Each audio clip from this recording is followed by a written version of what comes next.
તમારો બ્રોકર તમને Burj ખલીફાનો view તો બતાવશે, પણ આ લાઈન તમને નહીં બતાવે જે નક્કી કરે છે કે તમારા પછી આ પ્રોપર્ટીનો માલિક કોણ બનશે. વિચાર કરો, તમે આખી જિંદગી મહેનત કરીને તમે ઘર લીધું, પણ જો અગર રજિસ્ટર્ડ વિલ તમારી પાસે ન હોય તો એ ઘર પછી કોના નામે જશે એ તમે નહીં પણ કાયદો નક્કી કરશે.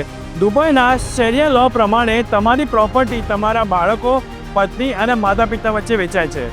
એટલું જ નહીં, જોઈન્ટ પ્રોપર્ટી પણ તમે કોર્ટની મંજૂરી વગર વેચી શકશો નહીં. અને મોટા ભાગના બ્રોકર્સો આ વસ્તુ તમને કહેશે નહીં, કારણ કે તેઓ સેલ કરવા માટે શીખે છે, સિક્યોર કરવા માટે નહીં. પણ હું કહું છું, કારણ કે ડીલ પછી શું થાય છે એ તમારો અધિકાર છે. જો તમે દુબઈમાં પ્રોપર્ટી લીધી છે અથવા તમે વિચારો છો લેવાનો, તો આ એક વિલ ડોક્યુમેન્ટ તમારી ફેમિલીનું પીસ ડિસાઇડ કરશે. વધારે ડિટેલ્સ માટે તમે કમેન્ટ કરો વિલ, અને હું તમને પર્સનલી રીચ આઉટ કરીશ.